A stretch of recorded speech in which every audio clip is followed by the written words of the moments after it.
کا وصال ہوا نا تو امام حسن اور امام حسین کی عمریں ابھی 7-8 سال 9 سال کے بیچ تھیں.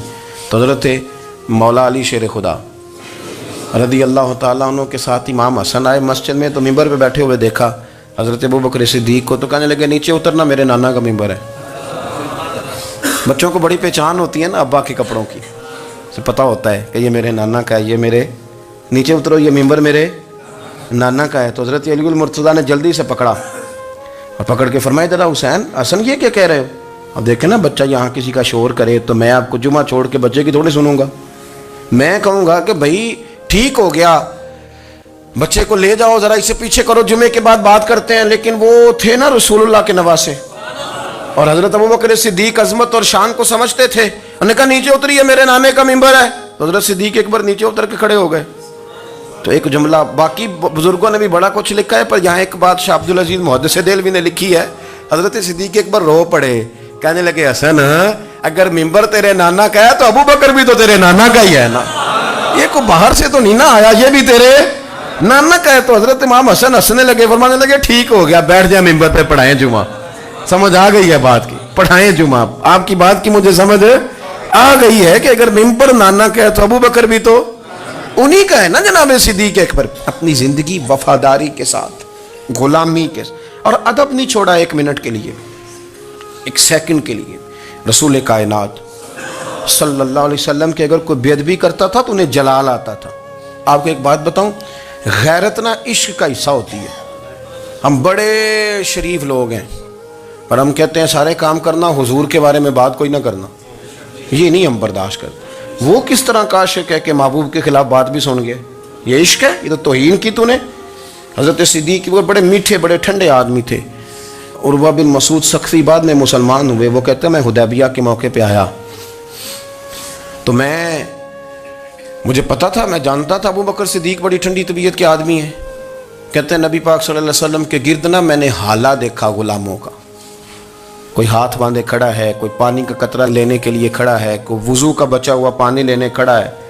تو چونکہ وہ آئے تھے کافروں کی طرف سے تو تنقید کرنے والے کو کہانیاں بڑی مل جاتی. تو فوراً عروہ بن مسعود ثقفی کہنے لگے اے محمد ابن عبداللہ صلی اللہ علیہ وسلم, آج یہ آپ کے گرد کھڑے ہیں, پر جب تلواریں چمکیں گی تو دوڑ جائیں گے. تلواروں کے سامنے کھڑا ہونا آسان نہیں. تو حضرت صدیق ایک بار پیچھے کھڑے تھے, نبی پاک ٹھنڈے مزاج کے آدمی, پر بات ہوئی تھی نا سرکار کے بارے میں, تو دوڑ کے آگے آئے اور اتنا سخت جملہ کہا. کہنے لگے جا کے لات و منات کی شرم گاہ چاٹ, تو کہتا ہے کہ ہم حضور کو چھوڑ جائیں گے؟ میں نبی پاک کے باقی غلاموں کی بات نہیں کرتا, تیرے پاس جتنے سور میں ہے نا تو سارے لے کے آ, اور نبی پاک کے دفاع کے لیے صرف ابوبکر کی تلوار ہی کافی ہے. تو لا, تیرے پاس جتنے سور میں ہے لا میدان کا, تو لا نا تیرے پاس جتنے سور میں ہیں. تو کہتا ہے یہ دوڑ جائیں گے. فرمایا تو نے ابھی ہمارا رخ دیکھا نہیں نا, تو آ نا ذرا میدان میں, تو میں تجھے اکیلے کو بتاتا ہوں کہ کس طرح حضور کا دفاع کیا جاتا. عروہ بن مسعود ثقفی کہنے لگے یہ کون ہے؟ دیر کے بعد ملے تھے نا, یہ کون ہے؟ انہوں نے کہا یہ ابو قحافہ کے بیٹے ابو بکر صدیق ہیں. عروہ بن مسعود کہنے لگے یہ تو بڑی ٹھنڈی طبیعت کا بندہ تھا. انہوں نے کہا ٹھنڈا ہی ہے, ہم شریف بڑے ہیں پر حضور کے غلاموں کے لیے, اور اگر آئے کوئی شریر, اگر کوئی آئے تو چلو کسی درویش دی گل کر لینے ہیں. وہ کہتے ہیں اٹ سٹ تے پکھڑا کوار گندل, پھر اسی اور بھی بوٹیاں جاننے ہیں, پھر ہمیں سارا پتا ہے, پھر ہمیں نا سارے طریقے, اٹ سٹ تے پکھڑا پھر اسی اور بھی بوٹیاں جاننے ہیں, پھر نا ہم کر لیں گے حل, ہمیں وہ حل کرنا بھی آتا ہے. لیکن شریف اس کے لیے جو رسول اللہ کا ادب کرے, جو نبی پاک کی. حضرت صدیق اکبر مؤدب ترین آدمی. کوئی بندہ اگر باہر سے آتا تھا نا حضور سے ملنے تو اس کو پکڑ کے کونے میں لے جاتے تھے, کہتے تھے آپ پہلے میں تجھے ادب سکھاؤں کہ نبی پاک کی بارگاہ میں جانا کیسے, میں تجھے بتاتا ہوں, کہیں ایسا نہ ہو تیرے اعمال ضائع ہو جائے. سانس بھی آہستہ لیتے تھے.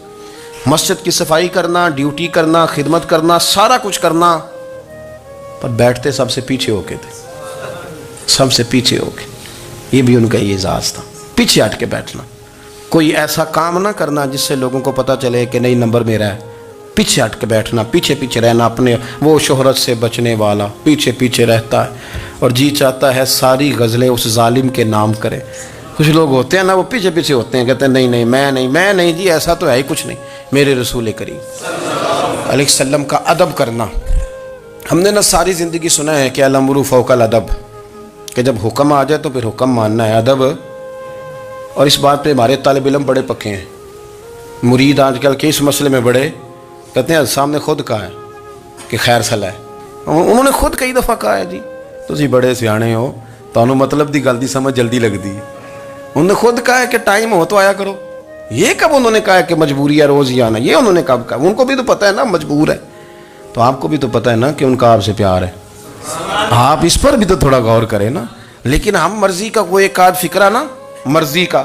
وہ ایک طالب علم یہاں سے گیا تو میرا دل نہیں تھا جائے، تو وہ کہنے لگا جی مجھے حضرت صاحب نے خود کہا ہے، حضرت صاحب نے خود کہا. میں پوچھ کے آیا ہوں. تو جو ہمارے کچھ سنگی تھے بیچ میں پیار والے، وہ کہنے لگے آندہ میں پوچھ کے آیا. میں کیا آندہ وہ بھی ٹھیک ہی ہے. تو انہوں نے آخیا سی میں جاواں تو میں انہوں کی آندہ. میری بات کی سمجھ آئی ہے نا جی. جب ارادہ ہوا تو پھر ابے کو منا کے بھی آ گئے. جب ارادہ ہوا تو ابا جی کو میں نے جانا ہے، بزرگوں کے پاس ملنے جانا ہے. اور جب ارادہ نہ ہوا تو کہنے لگے حضرت صاحب نے خود فرمایا ہے کہ ابا راضی ہوگا تو اللہ راضی ہوگا. چھٹی مرضی کا ہے نا مزاج، تو مرضی کی کہانی.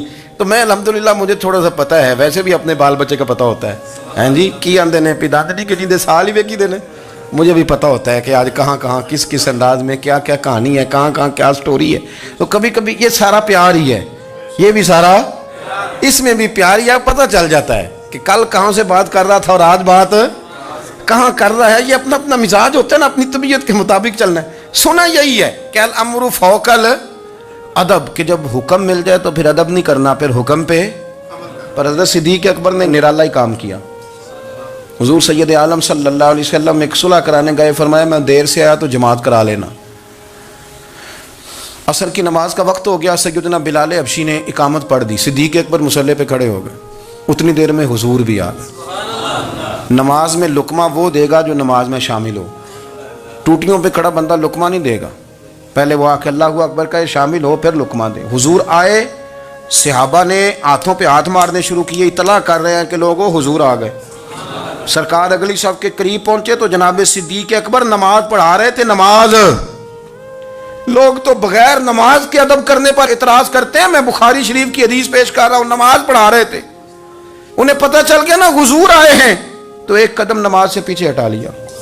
نماز پڑھا کہ میں تہ ول ویکھاں، او میں کعبہ بھول گیا آئی. ہن بھول گئیاں نہیں سب صوم صلاتاں، اکو یار دا فکر پہ آئی. حضرت صدیق اکبر نے ایک قدم پیچھے ہٹایا تو حضور نے فرمایا ابو بکر پڑھاؤ نماز. پھر دوسرا قدم پیچھے ہٹایا تو فرمایا پڑھاؤ نماز. تیسرا قدم پیچھے ہٹایا. ہم نے آج تک یہی سنا ہے کہ حکم ہو جائے تو حکم ماننا ہے، ادب.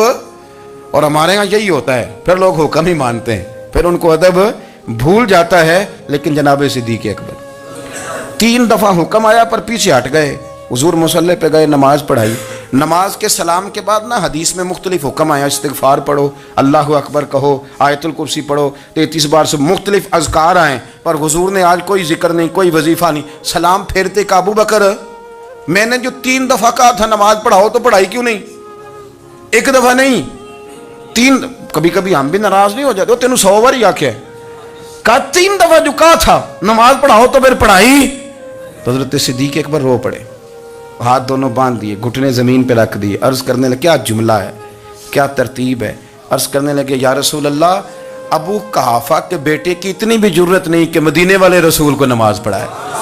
میں اتنا بھی جرت مند نہیں ہو گیا حضور، میں کیسے آپ کے آگے کھڑا رہتا اور آپ میری، یعنی عین نماز کی حالت میں، عین حالت نماز میں بھی ادب. نماز پڑھا کہ میں تیں ول ویکھاں. ان کعبہ بھول گیا میں نے بھول گئی نہیں سب صوم صلاتاں، اکو یار دا فکر پہ آئی. دوستو حضرت ابو بکر صدیق رضی اللہ تعالیٰ عنہ کا عشق، ان کا پریم، ان کا پیار، ان کی باتیں. ایک دن نا حضور کے وصال کے بعد اچانک نہ اس طرف جا رہے ہیں، خاصے مسجد سے دور چلے گئے. تو حضرت عمر تھوڑا طبیعت کو جانتے تھے، جناب عمر پیچھے دوڑے، کہنے لگے کدھر جا رہے ہو؟ چپ کر گئے. کیا ہوا، کدھر جا رہے تھے؟ ابو بکر سیانے بندے ہو، امیر المومنین ہو، کہاں جا رہے؟ تو رو پڑے. کہنے لگے ایک دفعہ نا حضور سفر پہ گئے ہوئے تھے تو اس طرف سے واپس آ گئے تھے، تو مجھے خیال آیا شاید اس طرف سے آ نہ رہے ہوں. حضرت عمر رو پڑے. کہنے لگے ابو بکر اب تو حضور نے پردہ کر لیا، جنہاں دے دل بر جانی وچھڑ، کون روے پھر تھوڑا.